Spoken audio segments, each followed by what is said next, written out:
രവിക്ക് ചില മാറ്റങ്ങളുണ്ടോ എന്ന് മതികലയ്ക്ക് സംശയം. മതികലയെ കാണാനെത്തുന്ന ശിവയെ മഹാദേവൻ മാണിക്യമംഗലത്തിനകത്ത് പൂട്ടിയിടുന്നു. പക്ഷേ ശിവ രക്ഷപ്പെടുന്നു. സീത ആശുപത്രിയിലായതിനു പിന്നിൽ മതികലയാണെന്ന് നേഴ്സ് പറയുന്നു. ഒന്നും അറിയാത്തതുപോലെ പെരുമാറണമെന്ന് മയിൽ രവിയെ ഉപദേശിക്കുന്നു. അറിയാതെ പറഞ്ഞുപോയ തെറ്റുകൾക്ക് രവി സീതയോട് മാപ്പ് പറയുന്നു. മതികലയോട് സ്നേഹം നടിച്ച് രവി പെരുമാറുന്നു. സീതയ്ക്ക് വിഷകന്യകാ യോഗമുള്ള ജാതകമായതിനാൽ ഭർത്താവ് വാഴില്ല എന്ന് പൂക്കോടി. ആശുപത്രിയിൽ പോകാനൊരുങ്ങിയ കുട്ടിമണിയെയും സീതയും പരിഹസിച്ച മതികലയെ രവി അടിക്കുന്നു. എല്ലാം തന്റെ അഭിനയമായിരുന്നുവെന്ന് മതികലയെ രവി വിശ്വസിപ്പിക്കുന്നു. മയിലിനെ കാണാൻ പൊന്നമ്പലവും സന്താനവും വരുന്നു. സീതയ്ക്കൊപ്പം താമസിച്ചാൽ ഭർത്താവിന് മരണം സംഭവിക്കുമെന്ന് ജ്യോത്സ്യൻ. ബാലനെ വിട്ടുള്ള ജീവിതം സീതയ്ക്ക് സഹിക്കാനാവുന്നില്ല. ജലജയുടെ മാനസിക നിലയിൽ മാറ്റമുണ്ടാകുന്നു. മനസ്സിന്റെ മുന്നിൽ നിന്ന് രക്ഷപ്പെടുന്നതിനിടെ ശിവയ്ക്ക് മുറിവേൽക്കുന്നു. ആശുപത്രിയിൽ ശിവയെ പിന്തുടർന്ന് മനസ്സിജൻ എത്തുന്നുവെങ്കിലും മതികല ശിവയെ രക്ഷപ്പെടുത്തുന്നു. മനസ്സിജനിൽ നിന്ന് രക്ഷപ്പെടാൻ ശിവ പോലീസിന് കീഴടങ്ങുന്നു. മതികലയെയും കൂട്ടി വെള്ളച്ചാട്ടം കാണാൻ പോകുന്ന രവി മതികലയെ വെള്ളത്തിൽ തള്ളിയിടുന്നു.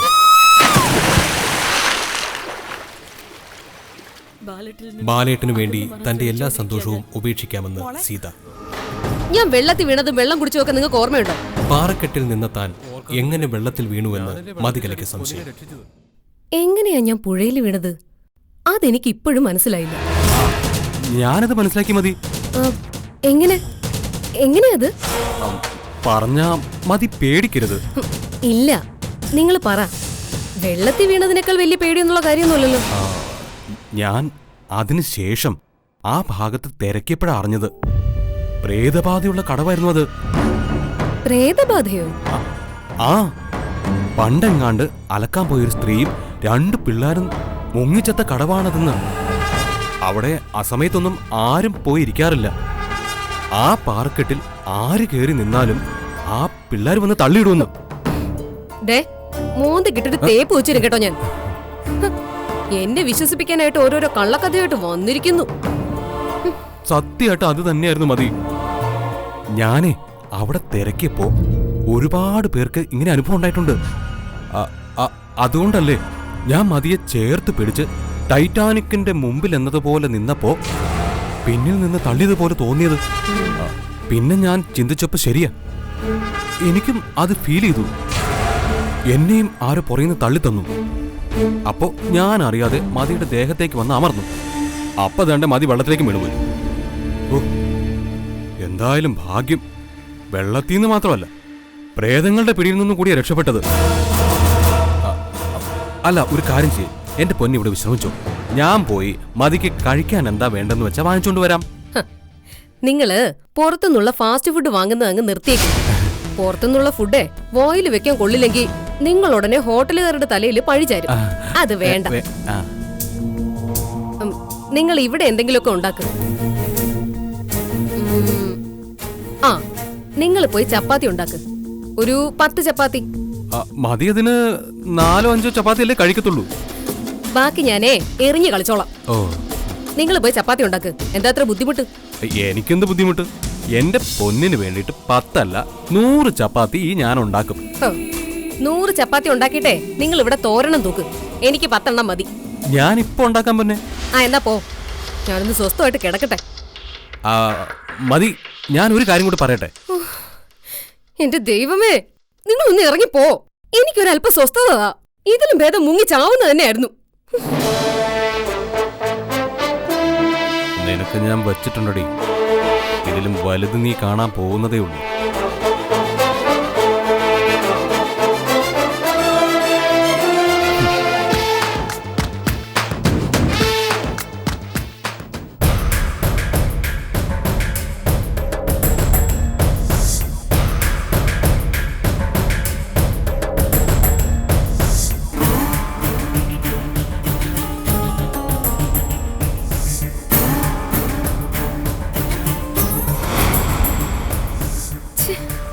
ഈ നാശം പിടിച്ചവൻ എവിടെ പോയി കിടക്കുന്നു?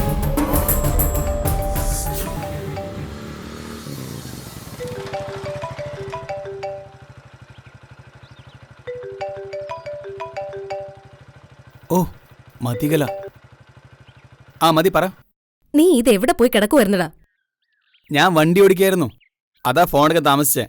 ഞാൻ ഹോസ്പിറ്റലിൽ നിന്ന് എത്തിയായിരുന്നു. ആ ഞാൻ അറിഞ്ഞു. ഞാൻ ആന്റിയെ വിളിച്ചിരുന്നു. അപ്പോ ശീലാവതി പറഞ്ഞു. ആ ശീലാവതിയുടെ സാവിത്രിയുടെ ഒക്കെ കഥ അവിടെ നിൽക്കട്ടെ. ഞാൻ പറഞ്ഞ കാര്യം എന്തായി? എന്താ മതി? നിന്നെ പിടിച്ച് പെണ്ണ് കെട്ടിക്കുന്ന കാര്യം. എന്റെ വായിന്ന് നീ ചീത്ത കേൾപ്പിക്കരുത്, അല്ലെങ്കിൽ തന്നെ ഞാൻ ആകെ നില തെറ്റി നിൽക്കുക. നില തെറ്റിയതുകൊണ്ടാ മതി നിലയില്ലാ കയത്തിൽ വീണത്. മതി എന്തായാലും അവനൊന്ന് സൂക്ഷിച്ചോ. മതിയുടെ ഭർത്താവിന് മതി വെള്ളത്തിൽ വീണെന്നറിഞ്ഞപ്പോ ഞാനാ ആന്റിയോട് പറഞ്ഞത് അവനായിരിക്കും തള്ളിയിട്ടതെന്ന്. തള്ളിയിട്ടതാണെന്നൊന്നും എനിക്ക് തോന്നിയില്ല. തള്ളിയിട്ട ആളാണെങ്കിൽ എടുത്ത് ആശുപത്രി കൊണ്ടുപോകേണ്ട കാര്യമൊന്നുമില്ലല്ലോ. അത് നമ്പര് എന്ത് നമ്പരെങ്കിലും ആവട്ടെ സഞ്ജു. എന്റെ മുമ്പിൽ നമ്പർ കാണിക്കാൻ മാത്രം വയലൂരം വീട്ടിലെ രവിചന്ദ്രൻ എന്ന മക്കുണൻ വളർന്നിട്ടില്ല. കാര്യം എന്റെ കഴുത്തിൽ താലി കെട്ടിയ ആളാ. പക്ഷെ ഞാൻ അയാൾക്കൊരു വില ഇട്ടിട്ടുണ്ട്. ഇപ്പൊ അടുക്കളയിൽ ചപ്പാത്തി ഉണ്ടാക്കിക്കൊണ്ടിരിക്കുക ആ പാവം. ഉണ്ടാക്കിക്കൊണ്ട് വരട്ടെ. പിന്നെ ആ ചപ്പാത്തി പട്ടിക്കോ പൂച്ചക്കോ കൊടുത്തിട്ട് തിന്നാ മതി. അല്ലെങ്കിൽ അവനെ കൊണ്ട് തന്നെ കഴിപ്പിച്ചു നോക്ക്, ഒരു ടെസ്റ്റ് ഡോസ്. ആ അത് നോക്കാം. ഞാൻ നിന്നോട് പറഞ്ഞ കാര്യം എന്തായി? മതി അതെന്താണെന്ന് ഞാൻ എടാ പൊട്ട, ഞാൻ കുറച്ച് ചെമ്പ് കമ്പി വേണമെന്ന് പറഞ്ഞില്ലേടാ. ഓ അത് കോപ്പർ വയറിന്റെ കാര്യം അത് ശരിയാക്കിയിട്ടുണ്ട്. അത് എപ്പോ എത്തിക്കണം? അതൊക്കെ ഞാൻ പറയാം, പക്ഷെ എത്രയും വേഗം തന്നെ വേണം. അത് വെച്ചൊരു കളിയുണ്ടടാ. പാമ്പ് കൊത്തിയാലും ആറ്റിലെ കയത്തിൽ മുങ്ങിയാലും ചോർന്നു പോകുന്നതല്ല മതികലയുടെ വീര്യം. ഓരോ തവണ വീഴുമ്പോഴും വീണ്ടും വീണ്ടും വീര്യത്തോടെ ഉയർത്തെഴുന്നേൽക്കുന്നവളാ ഈ മതികല. അതാണ് എന്റെ ജന്മം, അതാണ് മതികലയുടെ ജീവിതം. എനിക്കെതിരെ ഒരു പട ഒരുങ്ങുന്നുണ്ടെന്ന് എനിക്ക് നന്നായിട്ടറിയാം. എനിക്കെതിരെ വരുന്ന സൈന്യത്തിന്റെ കുളമ്പടി ഒച്ച എനിക്ക് കേൾക്കാം. എനിക്ക് വേണ്ടി ദാഹിക്കുന്ന ആയുധങ്ങളുടെ സീൽക്കാരവും എനിക്ക് കേൾക്കാം. പക്ഷെ മതികല വീഴത്തില്ല, ചാവത്തുമില്ല. ഞാൻ കളി തുടങ്ങുക. വയലോരം വീടിന്മേൽ മതികല ഇതുവരെ കാണാത്ത ചതിക്കുഴികൾ ഒരുക്കി വെക്കാൻ പോവുക. ആ കെണിയിൽ കുട്ടിമണി വീഴും, സീത വീഴും. എനിക്കെതിരെ കളിച്ചാൽ എന്റെ ഭർത്താവും വീഴും. എന്നിട്ട് വയലോരം വീട് വെന്ത് വെണ്ണീറാക്കി ആ ചാരം ഊതി പറപ്പിച്ചിട്ടേ മതികല മാണിക്യമംഗലത്തേക്ക് വരത്തുള്ളൂ. ഞാൻ എന്തിനും കൂടെയുണ്ട് മതി. നീ കൂടെ തന്നെ വേണം. കളിയുടെ അടുത്ത ഘട്ടത്തിൽ നിന്റെ ജ്യേഷ്ഠനെ കൂടെ ഇറക്കണം. അതോടെ നമ്മുടെ നിര ശക്തമാവും. നമുക്ക് നോക്കാം ആരൊക്കെ നമുക്കെതിരെ പിടിച്ചു നിൽക്കുന്നു. ആ ചെമ്പുകമ്പി എവിടെ എത്തിക്കണമെന്ന് ഞാൻ നിന്നെ വിളിച്ചു പറയാം. നീ ഫോൺ വെച്ചോ.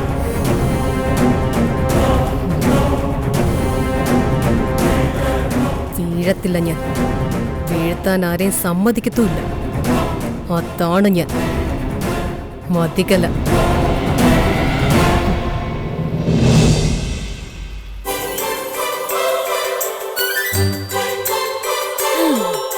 രവിയണ്ണന് നല്ല ഇംപ്രൂവ്മെന്റ് ഉണ്ട്. ഇനിയിപ്പോ തന്നെ വണ്ടി ഓടിക്കാം. എനിക്ക് വിശ്വസിക്കാൻ പോലും പറ്റുന്നില്ല മൈലമ്മേ, ഞാൻ വണ്ടി ഓടിക്കുന്നു. രവിയണ്ണന്റെ പറച്ചില് കേട്ടാ തോന്നും വിമാനം ഓടിക്കുകയാണെന്ന്.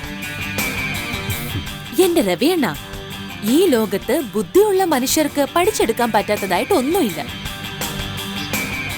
ജന്മനാ 2 കൈകളില്ലാത്തവര് കാലുകൊണ്ട് പടം വരയ്ക്കുകയും പരീക്ഷ എഴുതുകയും ഒക്കെ ചെയ്യുന്നില്ലേ? കണ്ണ് കാണാൻ കഴിവില്ലാത്തവര് മനക്കണ്ടുകൊണ്ട് ലോകത്തെ കണ്ട് എത്രയോ ഉന്നതങ്ങളിൽ എത്തുന്നു. കഠിനമായി പ്രയത്നിക്കാൻ ഒരു മനസ്സുണ്ടെങ്കിൽ ഏത് വലിയ കൊടുമുടിയെയും കീഴടക്കാൻ നമുക്ക് സാധിക്കും. എനിക്ക് ഇങ്ങനെയൊന്നും പറഞ്ഞു തരാൻ ആരും ഉണ്ടായിട്ടില്ല മൈലമ്മേ. ജീവിതത്തിൽ നമ്മൾ ഒറ്റയ്ക്കാണെന്ന തിരിച്ചറിവാ ആദ്യം ഉണ്ടാവേണ്ടത്. രവിയണ്ണന്റെ വിശപ്പ് മാറണമെങ്കിൽ രവിയണ്ണൻ തന്നെ ഭക്ഷണം കഴിക്കണ്ടേ? രവിയണ്ണന്റെ അസുഖം മാറണമെങ്കിൽ രവിയണ്ണൻ തന്നെ മരുന്ന് കഴിക്കണ്ടേ? അതുപോലെ രവിയണ്ണന് കാര്യങ്ങൾ പഠിക്കണമെങ്കിൽ രവിയണ്ണൻ തന്നെ കഷ്ടപ്പെടണം. ഇപ്പോ എനിക്ക് അങ്ങനെ ഒരു ബോധമൊക്കെ ഉണ്ടായി തുടങ്ങിയിട്ടുണ്ട്. താൻ ഒറ്റയ്ക്കാണെന്ന തിരിച്ചറിവിൽ നിന്ന രവിയണ്ണ ഒരു മനുഷ്യന്റെ ജീവിത പോരാട്ടം തുടങ്ങുന്നത്. ആ പോരാട്ടത്തിനൊടുവിൽ അവൻ വിജയിക്കുക തന്നെ ചെയ്യും. എനിക്കും വിജയിക്കണം മൈലമ്മേ.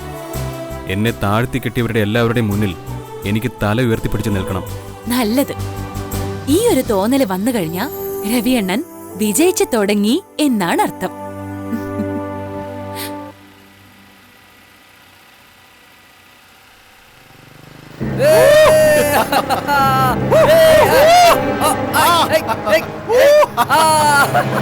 ഹലോ എങ്ങോട്ട് പോന്ന്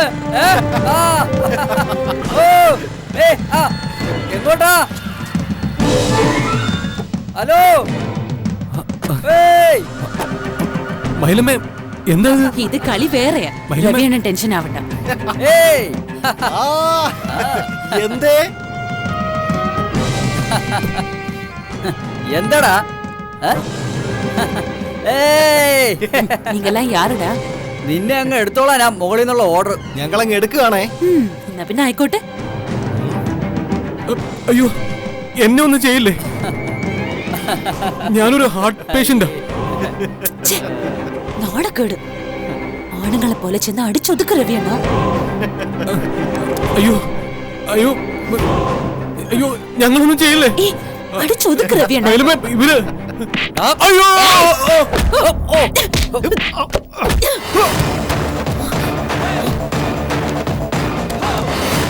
മൈലമ്മേ മൈലം நில்லு. ஏய் டேய் சுட்டு தள்ளிடுவேன் நாய. உனக்கெல்லாம் புல்லட்டோட ருசி தெரியுமா? வேணுமா? ஒரு புல்லட்டுக்கு ஒரு புல்லட் ஃப்ரீ. வேணுமா? ஏறா வண்டியில. ஏறு. ஸ்டார்ட் பண்றா. வண்டி எடு. வண்டி எடு ஸ்டார்ட். போ. போ. போங்கறல. போடா.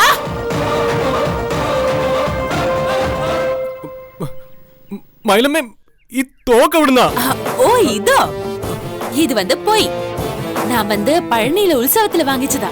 ചുമ്മാ കയ്യില് വെച്ചതാ. പക്ഷെ കണ്ടാ ഒറിജിനൽ ആയിട്ട് തോന്നും കേട്ടോ. രവിയണ്ണ അതിങ്ങതാ. എന്നിട്ട് അണ്ണൻ അല്ല കാറിക്ക് പക്ഷെ തോക്ക് കേറണ്ണ.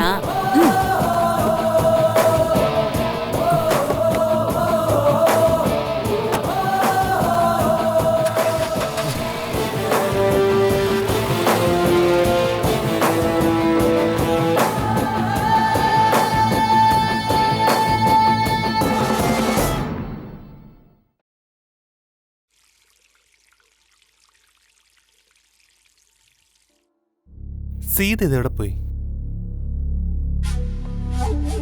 സീതേ, സീതേ,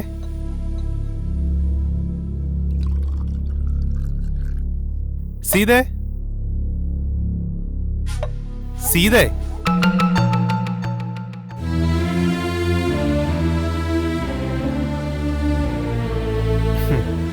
എന്താ ബാലേട്ടാ? അല്ല, ഞാൻ കഴിക്കാൻ വന്നപ്പോ സീതയെ കണ്ടില്ല, അതാ വിളിച്ചത്. കഴിക്കാനുള്ളതൊക്കെ മേശപ്പുറത്ത് വെച്ചിട്ടുണ്ടല്ലോ. അതല്ലല്ലോ പതിവ്. സീത എനിക്കെന്നും വിളമ്പിത്തരുമല്ലേ പതിവ്. പതിവുകളൊക്കെ തെറ്റിയാലും ജീവിക്കണ്ടേ ബാലേട്ട? ബാലേട്ടൻ കഴിച്ചിട്ട് പോ, കട തുറക്കണ്ടേ? ഇപ്പൊ തന്നെ നേരം വൈകി.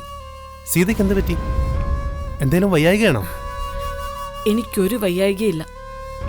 പിന്നെന്താ മുഖം വല്ലാതിരിക്കുന്നത്? മനുഷ്യരുടെ മുഖവും മനസ്സും ഒക്കെ എന്നും എപ്പോഴും ഒരുപോലെ ഇരിക്കുവോ ബാലേട്ട? ചുമ്മാ മുഖം വീർപ്പിച്ച് എന്നെ വട്ടാക്കല്ലേ. എന്തെങ്കിലും പരിഭവം ഉണ്ടെങ്കിൽ അത് തുറന്നു പറ. ഒന്നുമില്ല, ബാലേട്ടൻ കഴിക്കും. ശരി, നീ വിളമ്പിത്താ. ബാലേട്ടൻ തന്നെ വിളമ്പി കഴിക്കും. ഞാനില്ലാതായാലും ജീവിക്കണ്ടേ? അതില്ലാതാകുമ്പോഴല്ലേ. എന്തായാലും എന്നെ വിട്ടിട്ട് നീ എങ്ങും പോവില്ലെന്ന് എനിക്ക് നല്ല ഉറപ്പാണ്. എന്ന് നമുക്ക് ഉറപ്പിക്കാൻ പറ്റുമോ ബാലേട്ട? ആരാരുടെ കൂടെ എന്നുവരെ കാണുമെന്ന് ദൈവത്തിന് മാത്രമേ അറിയൂ. സീത എന്താ ഇങ്ങനെയൊക്കെ സംസാരിക്കുന്നത്? ഞാൻ പറഞ്ഞതേ ഉള്ളൂ. അങ്ങനെ പറയണ്ട. എന്തായാലും ഒറ്റയ്ക്കൊരു ജീവിതം ഇനി വയലോരം വീട്ടിലെ ബാലേന്ദ്രനില്ല. മരണത്തെക്കാൾ ഭീകരമാണ് ഒറ്റപ്പെടലെന്ന് തിരിച്ചറിഞ്ഞവനാ ഞാൻ. ഒറ്റയ്ക്ക് ജനിക്കുന്നു, ഒറ്റയ്ക്ക് മരിക്കുന്നു. എല്ലാ മനുഷ്യരും എപ്പോഴും ഒറ്റയ്ക്കാണ് ബാലേട്ട. കരയുമ്പോൾ നിഴല് പോലും കൂടെ കരയില്ല. എനിക്ക് ഇത്തരം വലിയ വലിയ കാര്യങ്ങളൊന്നും കേൾക്കണ്ട. നീ ഭക്ഷണം വിളമ്പ്, നമുക്ക് ഒരുമിച്ച് കഴിക്കാം. ഞാൻ കഴിച്ചതാ.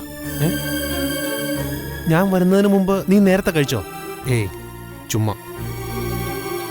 എന്തിനാ ചുമ്മാ പറയുന്നത്? വിശക്കുമ്പോ കഴിക്കുക എന്നതല്ലേ കാര്യം. മറ്റുള്ളവർക്ക് വേണ്ടി കാത്തു നിന്ന് എന്തിനു ഞാൻ വിശക്കണം? മറ്റുള്ളവർക്ക് വേണ്ടിയോ? കൊള്ളാം. ആ, അല്ലേലും ഈ സമയത്ത് വിശക്കാൻ പാടില്ല. എന്നാ എനിക്ക് വിളമ്പിത്താ. എനിക്ക് വയ്യെന്ന് പറഞ്ഞില്ലേ ബാലേട്ട? വേണമെങ്കിൽ കഴിച്ചിട്ട് പോ.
സീതേ സീതേ എന്താ എന്താ പ്രശ്നം?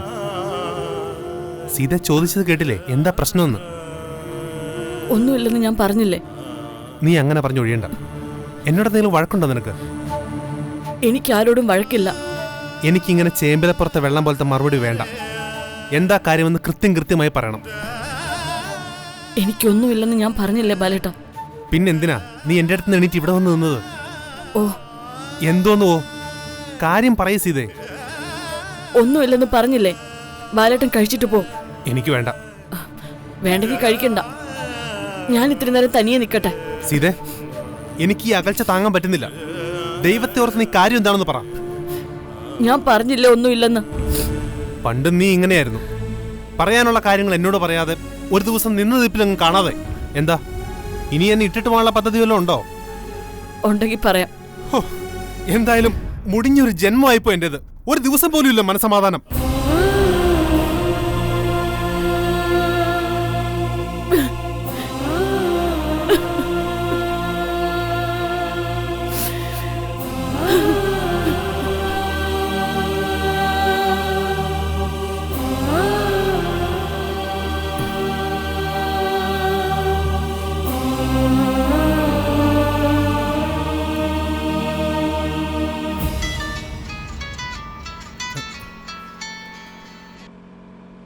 ഹാജി, ഞാൻ അത്ര നല്ല മൂഡിലല്ല. വാങ്ങിക്കാനുള്ള സാധനങ്ങളുടെ ലിസ്റ്റ് ഉണ്ടാക്കി നീ വാങ്ങിച്ചോണ്ട് വാ. ഇതെല്ലാം എന്റെ തലയിൽ കൂടെ തന്നെ പോണമെന്നുണ്ടോ? എന്താ ബാലണ്ണ പുതിയ പ്രശ്നം? ഹോ, ബാലന്റെ ജീവിതത്തിൽ എന്നും പ്രശ്നങ്ങളല്ലേ ഉള്ളൂ. അതൊന്നും നിന്നോട് പറഞ്ഞാൽ മനസ്സിലാവില്ല. നിനക്ക് തരാൻ പറ്റുന്നൊരു ഉപദേശമുണ്ട്. കഴിയുമെങ്കിൽ പെണ്ണ് കെട്ടരുത്. ആ പിന്നെ ആ ചിട്ടിക്കാരൻ വരുമ്പോൾ പൈസ കൊടുക്കണം. അല്ലെങ്കിൽ അയാൾ നാളെ കടയുടെ മുമ്പിൽ വന്ന് നിന്ന് മോങ്ങും. ഇനി അതും കൂടി കാണാൻ വയ്യ. അണ്ണാ എനിക്കൊരു 200 രൂപ.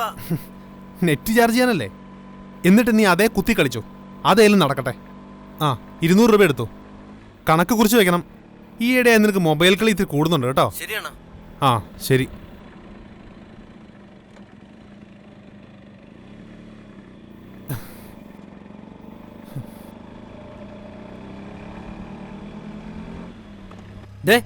അത് തന്നെ വയലോരം വീട്ടില് ബാലൻ. വേഗം വിട്. ഡാ, നിർത്തടാ. വണ്ടി നിർത്തണോ? നിർത്താനോ പറഞ്ഞു. വണ്ടി നിർത്തണോ? തന്നോട് പറഞ്ഞ വണ്ടി നിർത്താൻ. അവിടെ നിർത്തണോ വണ്ടി? നിർത്തണോ? നിന്നോടല്ലേ പറഞ്ഞു?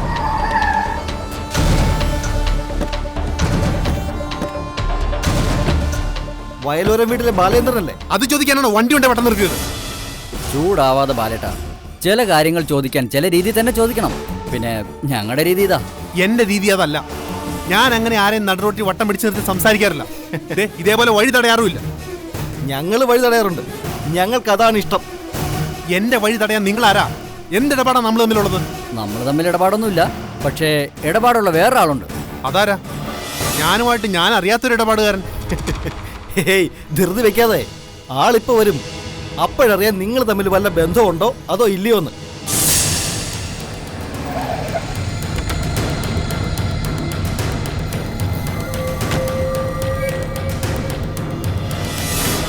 മുത്തച്ഛനോ? മുത്തച്ഛനോ? ഏത് മുത്തച്ഛൻ? ഏത് വകുപ്പിലാണ് നീ എന്നെ മുത്തച്ഛനെന്ന് വിളിക്കുന്നത്? ഇന്ദുന്റെ മുത്തച്ഛൻ എന്താ ഇങ്ങനെയൊക്കെ? എന്നോട് എന്തെങ്കിലും സംസാരിക്കണമെങ്കിൽ പുറത്തുനിന്ന് ആളെ കൂട്ടി വന്ന് വേണോ സംസാരിക്കാൻ? ഞാൻ എങ്ങനെ സംസാരിക്കണമെന്ന് ഞാൻ തീരുമാനിക്കും. നീ എന്നെ സംസാരിക്കാൻ പഠിപ്പിക്കുന്നു വേണ്ട. ഇവനോട് പറയാനുള്ള കാര്യം പറഞ്ഞോ? കാരണം നിങ്ങളെപ്പോലുള്ളവർ ചോദിച്ചാലേ ഇവനെപ്പോലുള്ള കള്ളന്മാർ മറുപടി പറയൂ. സംസാരിക്കുന്നത് സൂക്ഷിച്ചു വേണം. നിങ്ങളോട് ഞാൻ എന്ത് കള്ളത്തരം കാണിച്ചെന്നാ? നിങ്ങളുടെ മോളുടെ ഭർത്താവായി കുറച്ചു കാലം ഞാൻ കഴിഞ്ഞതോ? അതെ, അത് തന്നെയാടാ നീ ചെയ്ത ഏറ്റവും വലിയ ക്രിമിനൽ കുറ്റവും കള്ളത്തരവും. എന്റെ മകളുടെ ജീവിതം നശിപ്പിച്ചു. നിങ്ങൾക്കറിയാമോ കാര്യങ്ങൾ? ഇവനും ഞാനും തമ്മിലുള്ളതേ വെറും പണമിടപാട് മാത്രമല്ല, എന്റെ ഒരേ ഒരു കൊച്ചുമോള്. ഇവനാദ്യം ഒന്ന് കല്യാണം കഴിച്ചു എന്ന് അറിഞ്ഞുകൊണ്ട് തന്നെ അതൊരു കുറവായി കാണാതെ ഇവന്റെ ജീവിതം നന്നാവാൻ വേണ്ടി ബലിയായിട്ട് കൊടുത്തവനാ. എന്റെ കൊച്ച് ഇവന്റെ കൂടെ വന്ന് താമസിച്ചു. എന്നിട്ട് ഒരു ദിവസം അവക്ക് സ്വസ്ഥത കിട്ടിയോ? ഇല്ല. എന്താ ബാലമാഷേത്? പെൺപിള്ളേരുടെ ജീവിതമായിട്ട് തട്ടിക്കളിക്കലാണോ നിങ്ങളുടെ ഹോബി? നിങ്ങളൊരു കല്യാണ വീരനാണോ? മര്യാദക്ക് സംസാരിച്ചോണം. നിങ്ങൾക്ക് ഇതിൽ ഇടപെടേണ്ട കാര്യമില്ല. അവരിടപെടും. അതിനാ ഞാൻ അവർക്ക് കാശ് കൊടുത്ത് കൊണ്ടുവന്നേ. ഓഹോ, ഗുണ്ടകളെയും കൊണ്ടുവന്ന് നിങ്ങൾ എന്നെ ഭയപ്പെടുത്താൻ നോക്കുവാണോ? നീ ഭയപ്പെടണമടാ. പത്മലോചനും പപ്പോശാനെന്ന് പറഞ്ഞാലേ നൂറുകണക്കിന് കുഞ്ഞുങ്ങളുടെ കണ്ണ് തെളിയിച്ചു വിട്ട ആളാ. പക്ഷേ ഞാൻ പഠിപ്പിച്ചതിൽ, അക്ഷരം എഴുതിച്ചതിൽ ഒരേ ഒരു റൗഡിയും തെമ്മാടിയും ഉണ്ടായിരുന്നുള്ളൂ. അത് നീയാ. നിന്നെ ഞാനങ്ങ് വെറുതെ വിടുമെന്ന് കരുതിയോ? ഞാനന്ന് വന്ന് എന്റെ കൊച്ചിന്റെ ബാഗും എടുത്തുകൊണ്ട് പോയപ്പോ എല്ലാ ബന്ധം കഴിഞ്ഞെന്ന് കരുതിയോ? അതോടെ നിനക്കും നിന്റെ ആദ്യ ഭാര്യയ്ക്കും കൂടി ഒന്നിച്ച് സുഖമായിട്ട് അങ്ങ് ജീവിക്കാമെന്ന് കരുതിയല്ലേ? അവൾക്കുണ്ടാവുന്ന കുഞ്ഞിനെയും താലോലിച്ച് ജീവിക്കാമെന്ന് കരുതിയല്ലേ? എന്റെ പെങ്കൊച്ച് അവിടെ വീടിനകത്ത് അടച്ചിരിക്കുകയാണിപ്പോ. പുറത്തിറങ്ങുന്നേയില്ല നാണക്കേട് കാരണം. എന്താ കാര്യം? അവളായിട്ട് എടുത്തിയാടി ഉണ്ടാക്കിയ ബന്ധം. അതുകൊണ്ട് എന്ത് സംഭവിച്ചു? അവൾക്ക് അവളുടെ കരിയറും നഷ്ടപ്പെട്ടു, ഉണ്ടായിരുന്ന ബന്ധങ്ങളും ഇല്ലാതായി, ആൾക്കാരുടെ മുഖത്തും നോക്കാൻ വയ്യാതായി. ഞാൻ നിങ്ങളുടെ മോൾ എന്റെ ജീവിതത്തിലോട് ക്ഷണിച്ചൊന്നുമല്ല. എന്റെ അപ്പച്ചേപ്പനോട് നിങ്ങൾ പറഞ്ഞുണ്ടാക്കിയ ബന്ധമാണ്. അന്നേ ഞാനൊരു കാര്യം പറഞ്ഞിരുന്നു, സീത തിരിച്ചു വന്നു കഴിഞ്ഞാൽ എനിക്ക് ചിലപ്പോൾ മറിച്ച് ചിന്തിക്കേണ്ടി വരുമെന്ന്. അതെ, നിനക്ക് മറിച്ച് ചിന്തിക്കേണ്ടി വരുമെന്നത് ഒരു നാടകം മാത്രം. നിന്നെപ്പോലുള്ള കല്യാണ വീരന്മാർക്ക് ഇതൊരു ഹോബി മാത്രമാണ്. പക്ഷേ ഒരു പെണ്ണിനെ സംബന്ധിച്ചിടത്തോളം അവളുടെ ജീവിതമാണ്. ഒരു പുരുഷനെ സംബന്ധിച്ചിടത്തോളം ഓരോ ബന്ധങ്ങളും അവർക്ക് ജീവിതത്തിലെ ഓരോ ഏടുകളാണ്. പക്ഷേ ഒരു പെണ്ണിനെ സംബന്ധിച്ച് ഒരു ജീവിതമാണെന്ന് നീ മനസ്സിലാക്കിയില്ല. നിങ്ങളാരും എന്നെ മനസ്സിലാക്കാത്ത എന്താ? എന്റെ മനസ്സ് കാണാത്ത എന്താ? ഗർഭിണിയായ സീത തിരിച്ചു വന്നുകൊണ്ട് ഇന്ദു വീട് വിട്ടുപോകേണ്ട കാര്യം എന്താ? എന്തിനായോ നിങ്ങൾ അന്ന് എന്നോട് പറഞ്ഞത്? മരിക്കാറായി കിടന്ന സീതയ്ക്ക് ഞാൻ രക്തം കൊടുക്കരുതെന്ന് മനസാക്ഷിയുള്ളവർ പറയുന്ന കാര്യമാണോ അത്? നീ എന്നെ മനസാക്ഷി ഒന്നും പഠിപ്പിക്കണ്ട നായ. നീ എന്നെ മനസാക്ഷി പഠിപ്പിക്കുന്നു. ഇത്രയും കാലം ഞാൻ ജീവിച്ചത് മനസാക്ഷിയോടുകൂടി തന്നെയാടാ. നേരും നെറിയുള്ള വഴിയിലൂടെ തന്നെയാ ഞാൻ മുമ്പോട്ട് പോയതും പോണതും. എന്നിട്ട് എന്നോടും എന്റെ മോളോടും കൊടുംചതി കാണിച്ചിട്ട് നീ എന്നെ പഠിപ്പിക്കാൻ വരുന്നു. മാഷിങ്ങനെ BP കൂട്ടിയിട്ട് കാര്യമൊന്നുമില്ല. നിങ്ങൾക്ക് പറയാനുള്ളത് എന്താന്ന് വെച്ചാൽ നിങ്ങൾ പറയും. ഇവന്റെ മറുപടി കേട്ടിട്ട് വേണം ഞങ്ങൾക്ക് സംസാരിക്കാൻ. നിന്നോട് പറയാനുള്ളത് 2 ലക്ഷം രൂപയുടെ കണക്കുണ്ടല്ലോ നമുക്കിടയില്. ഇത്രയും നാള് ഞാൻ പലിശ വേണ്ടെന്നാ പറഞ്ഞത്. പക്ഷെ ഇപ്പോ എനിക്ക് മാന്യമായ പലിശ വേണം.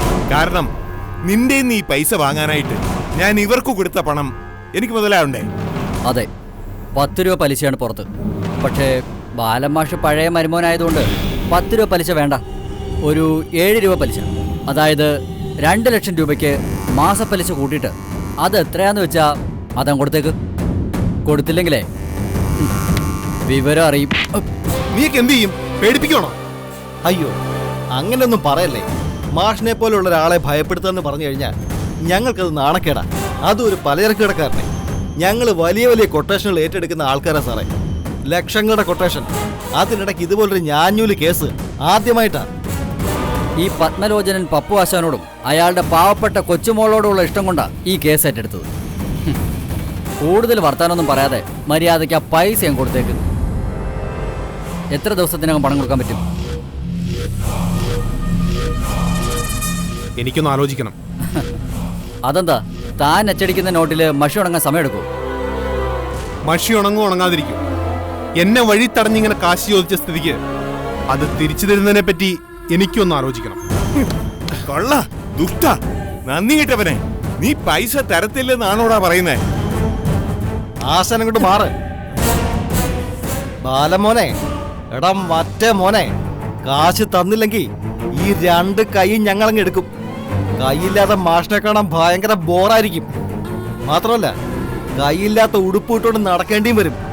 ഇതുപോലെ ഫുൾ കൈ ഷർട്ട് ഇട്ട് ചെരച്ച് കയറ്റിക്കൊണ്ട് പോകത്തില്ല നീ. പറഞ്ഞത് കേട്ടല്ലോ. 1 മാസം, അതായത് 30 ദിവസം, അതിനകം നീ പൈസ തന്നില്ലെങ്കിൽ പിന്നൊരു 16 ദിവസം കൂടി കഴിയുമ്പോ വയലോരം വീട്ടിൽ നിന്റെ അടിയന്തരം ആഘോഷിക്കും. മനസ്സിലാടാ? വാടാ.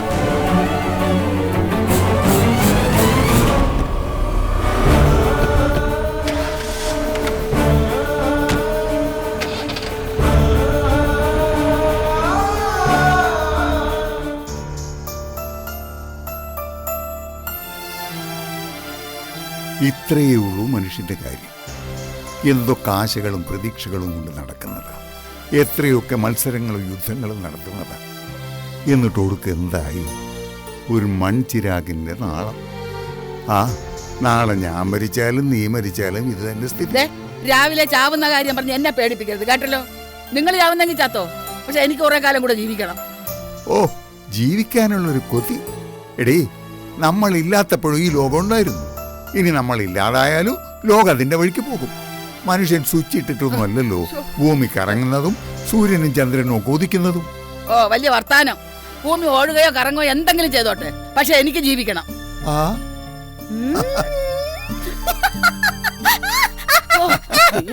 വൈറ്റിയൊരു കൊച്ചിലിട്ടുണ്ട് അവിടെ ഓട്ടം കണ്ടില്ലയോ?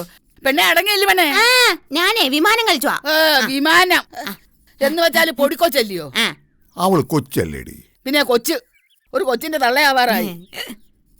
ഇതിന്റെ വയറും ക്ഷീണമൊക്കെ കണ്ടിട്ട് പ്രസവം നേരത്തെ കാണുമെന്നാ എനിക്ക് തോന്നുന്നത്. അതേ, പ്രസവിക്കാത്ത നിനക്കെങ്ങനെ അറിയൂ ഇതൊക്കെ? ഞാൻ പ്രസവിക്കാത്ത എന്റെ കുഴപ്പം കൊണ്ടല്ലോ. എന്റെ വായിരിക്കുന്നത് കേൾക്കരുത് നിങ്ങൾ കേട്ടോ. എന്നാ കാര്യം അപ്പച്ചമ്മേ പറയുന്നേ? എന്നാ കാര്യമാ? പെണ്ണേ, നിന്റെ കുഞ്ഞു വേണ്ടി ചിലപ്പോ ഇങ്ങ് നേരത്തെ വരുമെന്ന്.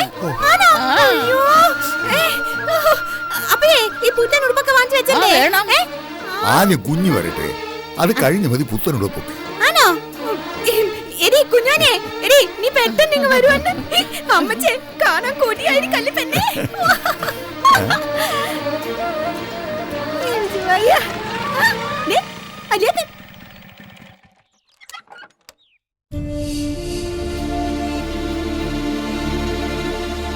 ബാലൻ എന്താ പോയിട്ട് പോയ പോലിങ്ങി പോന്നത്? എന്നാ വല്ലേട്ടെങ്കിൽ തിരിച്ചു വന്നേ? എന്താ മോനി നിന്റെ മുഖം വല്ലാതിരിക്കുന്നത്? ഗുണ്ടകളെയും കൊണ്ടുവന്ന് വഴിയിൽ തടഞ്ഞു നിർത്തിയിരിക്കുന്നു. ആര്? ഇന്ദുവിന്റെ മുത്തച്ഛൻ പത്മലോചനൻ പപ്പുവാശാൻ. എന്തിന്? വല്യേട്ടനെ വഴി തരണോ? എന്നാത്തിനാ തരണേ? എന്താ മോനി പ്രശ്നം? വക്കീൽ നോട്ടീസ് അയച്ചതിന്റെ ബാക്കി വല്ലതാണോ? അതൊന്നുമല്ല, പിരിഞ്ഞു പോയവര് തിരിച്ചു വരില്ലല്ലോ. ഇവിടെ കാശാണ് പ്രശ്നം. കല്യാണ ദിവസം വീടിന്റെ ബാധ്യത തീർക്കാൻ ഇന്ദു തന്ന 2 ലക്ഷം രൂപ ഉടൻ തിരിച്ചു കൊടുക്കണമെന്ന്. 1 മാസത്തിനകം. ഓ, 2 ലക്ഷം രൂപയല്ലോ, ഞാൻ വിചാരിച്ചു 200 രൂപയാണ്. ഞാനങ്ങ് മനസ്സിലാവും. അതെന്തൊരു തെമ്മാടിത്തര കാണിച്ച് ഗുണ്ടകളെ കൊണ്ടുവന്ന് തടഞ്ഞു നിർത്തി പണം ചോദിക്കുക. ഇത്രയും കാശില്ലയോ? 1 മാസത്തിനകം എങ്ങനെ കൊടുക്കും മോനെ നീ? എനിക്കറിയത്തില്ല ഒന്നും മാത്രം അറിയാം. പണമില്ലാത്തതിന്റെ പേരില എല്ലാരും ബാലനെ വെല്ലുവിളിക്കുന്നത്, ഭീഷണിപ്പെടുത്തുന്നത്, അപമാനിക്കുന്നത്. അടുത്ത ജന്മമെങ്കിലും ഒരു പണക്കാരനായിട്ട് ജനിക്കാൻ പ്രാർത്ഥിക്കാം.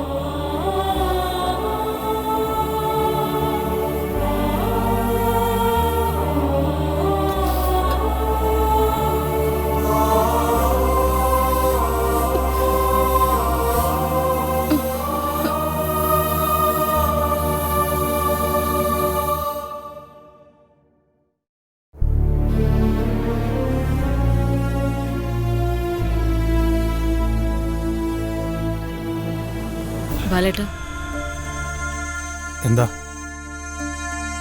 എന്ത് ചെയ്യും? എന്ത്? അല്ല, അപ്പച്ചിയപ്പൻ പറയുന്ന കേട്ടു, ഇന്ദുവിന്റെ മുത്തച്ഛൻ പൈസ ചോദിച്ച കാര്യം. ചോദിച്ചു. വയലോരം വീട്ടിലെ ബാലേന്ദ്രൻ പണ്ടേ കടക്കാരനാ. നാട് നീളക്കടം. എന്തിനു ബാലൻ കടക്കാരനായി എന്ന് കൂടെ നിൽക്കുന്നവർ തന്നെ ചോദിക്കുന്നത് കേട്ടിട്ടുണ്ട്. അത് പിന്നെ സാരമില്ല. കടം കൈരേഖയിലുള്ള ചില ആളുകളുണ്ട്, അക്കൂട്ടത്തിൽപ്പെട്ടതാ ഞാനും. ബാലേട്ടൻ സ്വന്തം ആവശ്യത്തിന് വേണ്ടി അല്ലല്ലോ കടക്കാരനായത്, കുടുംബത്തിന് വേണ്ടിയല്ലേ? കുടുംബം എന്ന് പറയുന്നത് അതാ. കുടുംബത്തിൽ ചിലർ കടക്കാരാവും, ചിലർ സമ്പാദിക്കും, ചിലർ കൊടുത്തുകൊണ്ടേയിരിക്കും, ചിലർ കരുതി വെച്ചുകൊണ്ടേയിരിക്കും. കരുതി വെക്കുന്നവർ കരുതി വെച്ചുകൊണ്ടേയിരിക്കും. ഇതെങ്ങനെ വീട്ടാനാ ബാലേട്ടന്റെ പ്ലാൻ? ബാലൻ അങ്ങനെ ജീവിതത്തിൽ പ്രത്യേകിച്ച് പദ്ധതികളൊന്നുമില്ലല്ലോ. ഒരു കടം വീട്ടാൻ വേറൊരു കടം, ആ കടം വീട്ടാൻ പിന്നെ വേറൊരു കടം. കടവും കഴുത്തറപ്പം പലിശയും സ്വന്തം കഴുത്തിനും ചുറ്റുമാകുമ്പോൾ ആ കഴുത്തിലൊരു കയർക്കുരുക്ക്. ഒരു ശരാശരി മലയാളിയുടെ ഉദാഹരണം മാത്രമാണ് വയലോരം വീട്ടിലെ ബാലചന്ദ്രൻ. പണത്തിന് സമ്പത്തിനും ഒന്നും വേണ്ടിയല്ല മനുഷ്യരിപ്പോൾ അലയുന്നത്, മനസമാധാനത്തിന് വേണ്ടിയാ. അതെല്ലാം മനസമാധാനം കെടുത്തുന്ന ഘടകങ്ങൾ മാത്രം. ബാലേട്ടൻ ഇത് പറ, എങ്ങനെ ഇപ്പൊ ഇന്ദുവിന്റെ പൈസ തിരിച്ചു കൊടുക്കും? ഇന്ദു ആ പണം ചോദിച്ചിട്ടില്ല എന്ന് എനിക്ക് ഉറപ്പാ. അത്ര ഒരു സ്വസ്ഥതക്കേട് അവളായിട്ട് എനിക്ക് ഉണ്ടാക്കി വെക്കത്തില്ല, അതെനിക്ക് ഉറപ്പാ. എന്നോട് എത്ര വൈരാഗ്യമുണ്ടെങ്കിലും ഇതവളുടെ മുത്തച്ഛന്റെ വാശിയാ.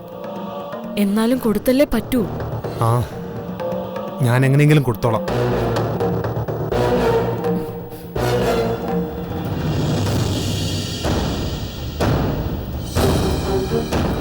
ഇത് വിൽക്കാൻ ബാലേട്ട.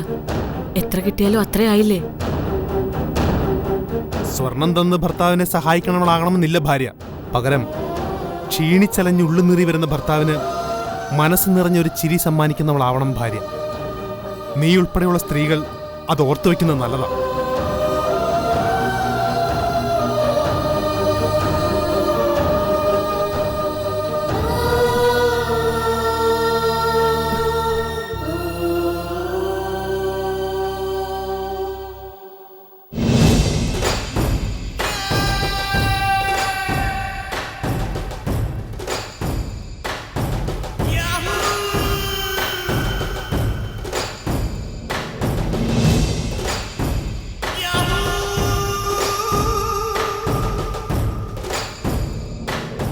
ആ എടാ സഞ്ജു, നീ തന്ന സാധനം പക്കയാണല്ലോ അല്ലേ?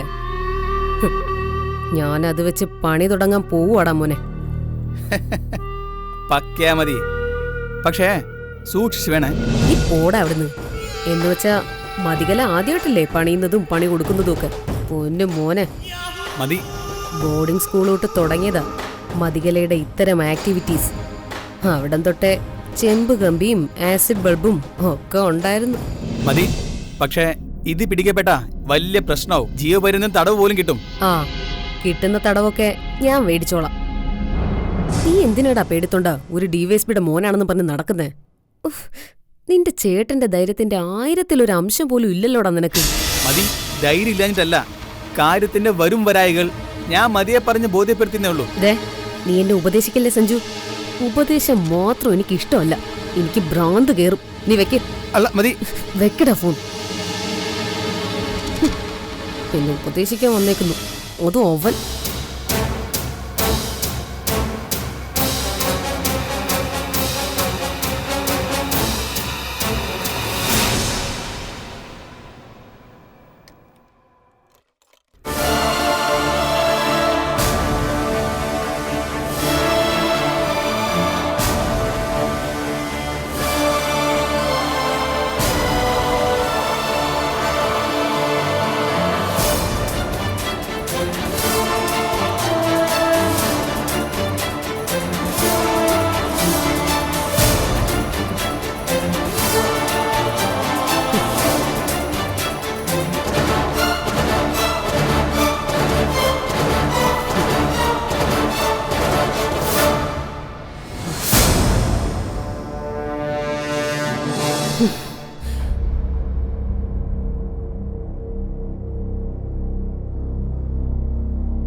ഇനി ചെമ്പ് കമ്പി കൊണ്ടുള്ള ആയ മതി ഇവിടെ.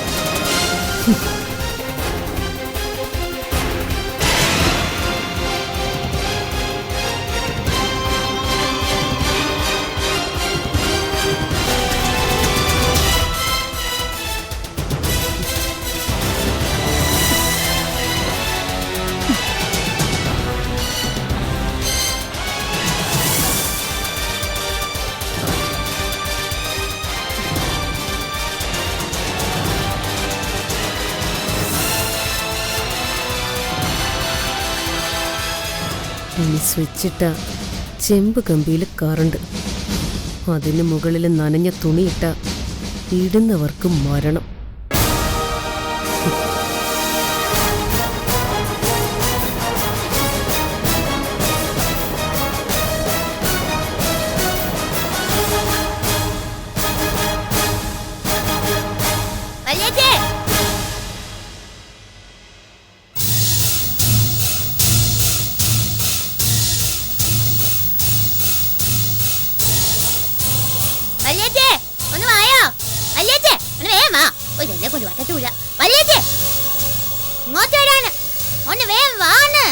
വരുവാ വരുവാ.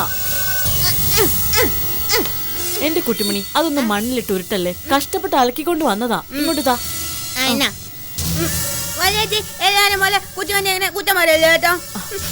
എന്റെ പൊന്നു മോളെ കുറ്റം പറഞ്ഞതല്ല, ഇതൊക്കെ മണ്ണി വീണ പിന്നെ അലക്കണ്ടേ? ഞാൻ മണ്ണിൽ ഇട്ടില്ലാന്നിത്, ഞാനിത് അങ്ങോട്ട് വിരിച്ചാനേ പോവായിരുന്നു. പിന്നെ എന്നെ കുറ്റം പറയുന്നേ? നീ വാടി, തുണി വിരിക്കാൻ വാ. നിങ്ങൾ ആര് വന്നാലും എനിക്കൊരുപോലെ. രണ്ടിലൊന്ന് ഇന്ന് തീരും. നന്നായിട്ട് നിവർത്തി വിരിച്ചിടണം, ചുരുട്ടിക്കുട്ടിയിടരുത്. ഞാൻ നല്ല വിത്രിയായിട്ട് വിരിച്ചു. വലിയ ചാടില് ഒരു സംശയം വേണ്ടാന്നേ. എനിക്കൊരു സംശയവും ഇല്ല. എന്റെ കുട്ടിമണി എനിക്കറിയത്തില്ലേ, വിരിക്കുന്നതിന്റെ ഇടയിൽ തുണി താഴെ ഒന്ന് വീഴരുതെന്ന് വല്യച്ചി പറഞ്ഞുള്ളൂ. അപ്പൊ മോളൊരു കാര്യം ചെയ്യും, ഈ തുണിയൊക്കെ വിരിക്കും. വല്യച്ചി പോയി 2 കാപ്പി ഇട്ടോണ്ട് ഓടി ഇങ്ങനെ വരാം. തലവേദന എനിക്ക് ഭയങ്കര തലവേദന. ഇവിടെ ഇവിടെ ഇവിടെ ഒച്ച വേദന. വല്യച്ചി പോയി കാപ്പി ഇട്ടോണ്ട് 2 കാപ്പി ഇടണേ. ശരി ശരി, ഒന്ന് കുട്ടിമണിക്കും ഒന്ന് എനിക്കും. ഞാൻ വലിച്ചിട്ട് ആരുമല്ല വന്നെ. ഒന്നെനിച്ചും ഒന്നെന്റെ കുഞ്ഞുമണിക്കും. ശരി ശരി. പിന്നെ നല്ല കാപ്പി അയച്ചണം, നല്ല മധുരൊച്ച വേണം. കുഞ്ഞുമണി ഇന്നലെ എന്നോട് പറഞ്ഞായിരുന്നു നല്ല മധുരൊച്ച വേണമെന്ന്. ആഹാ, കുഞ്ഞുമണി മധുരം വേണമെന്നൊക്കെ അഭിപ്രായം പറയാൻ തുടങ്ങിയോ? പിന്നെ എന്റെ കുഞ്ഞുമണിയല്ലേ, എപ്പോഴും അങ്ങ് വർത്തമാനവും ബഹളവും. ഇന്നലെ എന്നോട് പറയുവാ, എനിക്ക് മധുരം കൂട്ടിയിട്ട് ഒരു കാപ്പി ഇങ്ങോട്ട് തരാനായിട്ട് കുട്ടാപ്പൂന്റെ അമ്മയോട് പറയണേന്ന്. അങ്ങനെ പറഞ്ഞോ? അങ്ങനെ എന്നാ വന്നേ? അല്ലേ വന്നെ, നീ അങ്ങനെ വന്നില്ലേ? ശരി ശരി, ഞാൻ വരുമ്പോഴേക്കും ഈ തുണിയൊക്കെ വിരിച്ചിടണം, ഒന്നും തറയിലിടരുത്. ഇല്ലെന്ന് വലിയ ധൈര്യമായിട്ട് പോയി കാപ്പി ഇട്ടോണ്ട് വാ. ഇരു കുട്ടണിയായിട്ടെന്നെ. ശരി ശരി. കുട്ടണിയുടെ കളി വരുന്നുണ്ടല്ലോ ഞാൻ വിളിച്ചാൽ.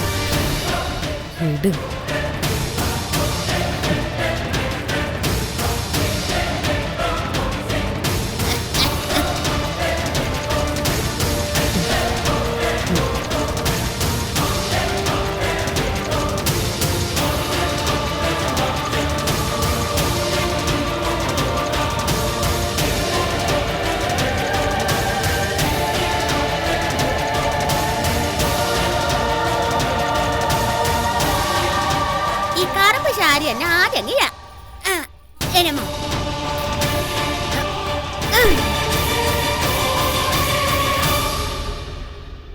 നാത്തൂനെ,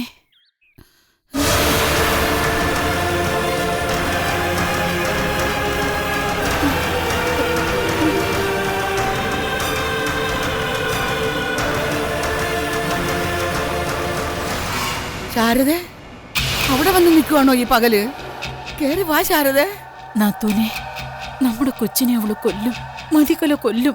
അവളെ കൊണ്ടത് ചെയ്യിക്കരുത്. ചെല്ല് നാത്തൂനെ, ചെല്ല്.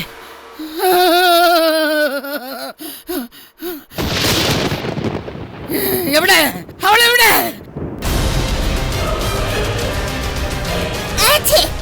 എന്തോ ജലദോഷം.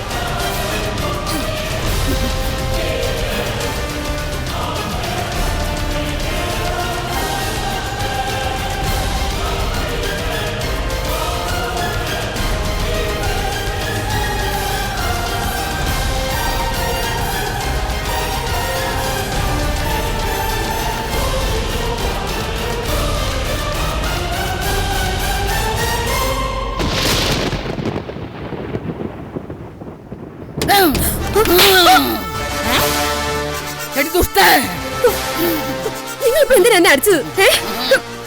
എന്തിനാന്നു? ഇവിടെ വാതുകളെ കണ്ടല്ലോ. നീ എന്റെ കൊച്ചിനെ കൊല്ലാൻ നോക്കൂല്ലേടി? എന്താടി ഇവിടെ നിന്റെ പണി? എന്താടി നീ ഇവിടെ രഹസ്യമായി ചെയ്തോണ്ടിരുന്നത്?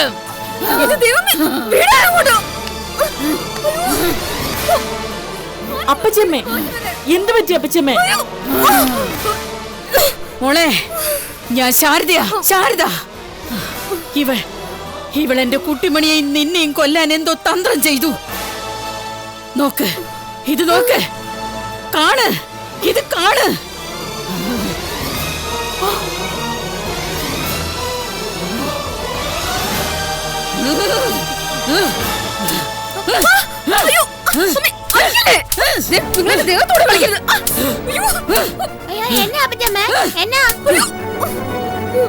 മോളെ കുട്ടിമണി, അമ്മയാണ് മോളെ, അമ്മ. അയ്യോ, എന്റെ അമ്മ, എന്റെ അമ്മയുടെ ശബ്ദം. അമ്മ, അമ്മ, അമ്മ, അമ്മ. മോളങ്ങോട്ട് മാറി നിൽക്കേ. അമ്മയ്ക്ക് ഒരു ചെറിയ കാര്യം കൂടി ചെയ്യാനുണ്ട്. വേണ്ട വേണ്ടെന്ന് വെച്ച ഞാൻ തന്നെ ഇല്ലാതായത്. പക്ഷെ ഇനി എനിക്ക് കണ്ടു നിൽക്കാൻ വയ്യ. ഒരു പെണ്ണിന്റെ നന്മയ്ക്ക് വേണ്ടി ഞാൻ ഇത്രയും നാളും ക്ഷമിച്ചത്. ഇനി അത് വേണ്ട വേണ്ട വേണ്ട വേണ്ട വേണ്ട.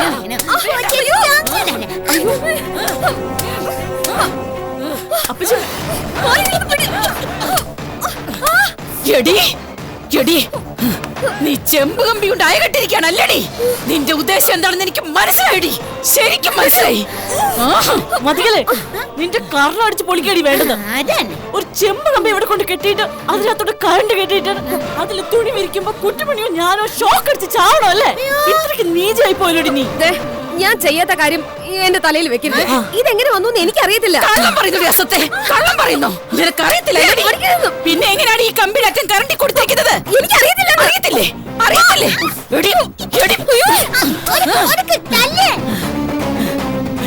എല്ലാവരും വിളിക്കേ, എല്ലാവരും അറിയട്ടെ ഇത്. എന്നിട്ട് തീരുമാനിക്കാൻ എന്ത് വേണമെന്ന്. പിന്നെ അറിയത്തി കൊച്ചേച്ചി എന്റെ അമ്മയുടെ ശബ്ദം വന്ന പിന്നെ ആരോരുത്തേ. സൂപ്പർ സൂപ്പറേ. അങ്ങനെ തന്നെ വേണം, ഇനിയും കിട്ടണം. എന്തൊരു അഹമ്മതിയാണെന്ന് നോക്കിക്കേ. ഇവള് ഒറ്റ ഒരുത്തിയാ, ഇവള് തന്നെ അത് ചെയ്തത്, അല്ല വേറെ ആരും ചെയ്യത്തില്ല. ആവശ്യമില്ലാത്ത കാര്യത്തിന് എന്റെ പേര് വലിച്ചഴിച്ചാലുണ്ടല്ലോ നിങ്ങൾ ഞാൻ കോടതി കയറ്റും. നിന്നെ അടി കോടതി കയറ്റാൻ പോണത്. ഇതെന്തായാലും പോലീസ് വിളിച്ച് പറഞ്ഞിട്ടേ കാര്യമുള്ളൂ. നിങ്ങൾ എന്താന്നാ മനുഷ്യ പൂരം കണ്ടതുപോലെ നിൽക്കുന്നത്? ഇങ്ങനെ മിടിച്ചോണ്ടിരിക്കാതെ നിങ്ങൾ പോലീസിനെ വിളിക്ക്. അവര് വരട്ടെ. എന്നാലും എന്റെ കലമോളെ, നീ ഇത്രയൊക്കെ ചെയ്യാൻ മാത്രമായോ? കുട്ടിമണിയുടെ ജീവൻ എടുക്കാൻ മാത്രം. നിങ്ങൾ എന്റെ കലമോളെ ഒന്നും വിളിച്ചോണ്ട് വരണ്ട. ഞാൻ ആരുടെ ജീവൻ എടുക്കാനൊന്നും വന്നിട്ടില്ല. മതികളക്ക, ഇവിടെ ബാക്കിയുള്ളവരൊക്കെ മണ്ടന്മാരാണെന്ന് കരുതരുത് കേട്ടോ. കാണുമ്പോ കാര്യം ഞങ്ങൾക്കെല്ലാം മനസ്സിലാകും.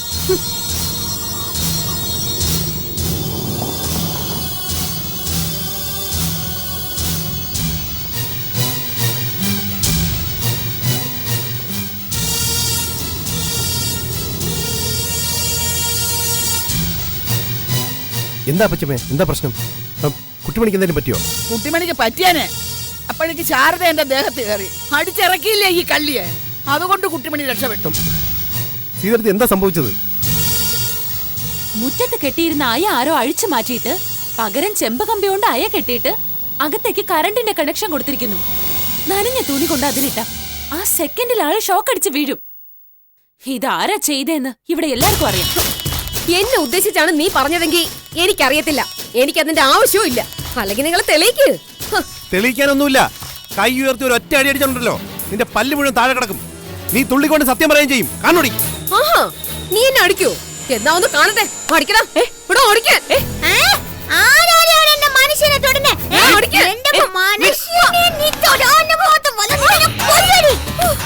മോളെ കുട്ടിമണി വേണ്ട, അങ്ങോട്ട്. എന്റെ മനുഷ്യനെ തൊട്ട നിന്നെ ഞാൻ മൂന്നാല് പീസാക്കും. പിന്നെ ഞാൻ മതി. പറ്റില്ലല്ലോ. ഇല്ല ഇല്ല, എനിക്കൊന്നും പറ്റിയില്ല. ഞാനേ അലച്ചിയ തുണി വിരിച്ചാനായിട്ട് അങ്ങോട്ട് ചെല്ലുവായിരുന്നേ. അപ്പയാ അപ്പച്ചമ്മച്ച് വാടം കേറിയത്. അപ്പച്ചമ്മച്ച് വാടം കേറിയിട്ട് കൊച്ചേച്ചി അരിച്ച് ഈ മൂറ്റ മുയ്യനും ഓടിച്ചു. അവിടെ അയ ഇട്ടിട്ടുണ്ട് മനുഷ്യ. നല്ല തിളങ്ങുന്ന കമ്പി കൊണ്ട് ഉണ്ടാക്കിയ അയ. ആ കമ്പി അവിടെ കിടപ്പുണ്ട്. നോക്ക് നോക്ക്, ആ കമ്പിയില് ഞാൻ തുണി കൊണ്ടിട്ടെങ്കിലേ ഞാൻ ചത്തുപോയനെ ഈ വല്യച്ചു പറയുന്നോ. എന്തായാലും കുട്ടിമണിക്കും കുഞ്ഞുമണിക്കും ഒന്നും സംഭവിച്ചില്ലല്ലോ. അതെ, നമ്മളിങ്ങനെ വട്ടം കൂടി പറഞ്ഞോണ്ടിരുന്നിട്ട് ഒരു കാര്യവും. ഇത് ചെയ്തവളെ ഒരു പാഠം പഠിപ്പിക്കണം. ഇവൾ ഇങ്ങനെയാണെങ്കിൽ നാളെ ഈ വീട്ടിലുള്ള ഓരോരുത്തരെയും ഓരോ രീതിയിൽ കൊല്ലും. നിങ്ങൾ നോക്കിക്കാതെ പോലീസിനെ വിളിക്കും. ആ ഫോണിൽ തന്നെ ഞാൻ വിളിക്കാം. പോലീസ് ഒന്നും വേണ്ട അപ്പച്ചപ്പ, നമുക്കിവിടെ പറഞ്ഞു തീർക്കാനുള്ള കാര്യങ്ങളല്ലേ ഉള്ളൂ. അത് വേണ്ട, അത് നാളെ വേറൊരു കേസായി മാറും. പോലീസിന് വിളിച്ചിട്ടേ ബാക്കി കാര്യമുള്ളൂ. ഫോൺ എടുക്ക്. പോലീസ് സ്റ്റേഷന്റെ നമ്പർ അറിയാം. ഇവിടുത്തെ സ്റ്റേഷനിലേ അല്ലേ? എനിക്കറിയാം. ഫോണിൽ എന്നാ മോള് വിളിച്ചതാ.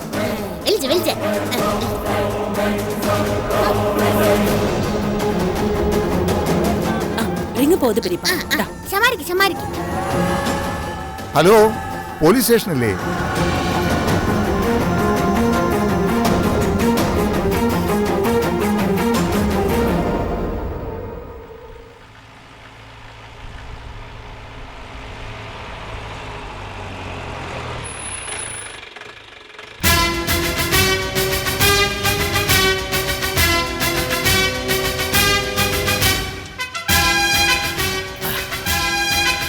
സ്വാമി ശരണം.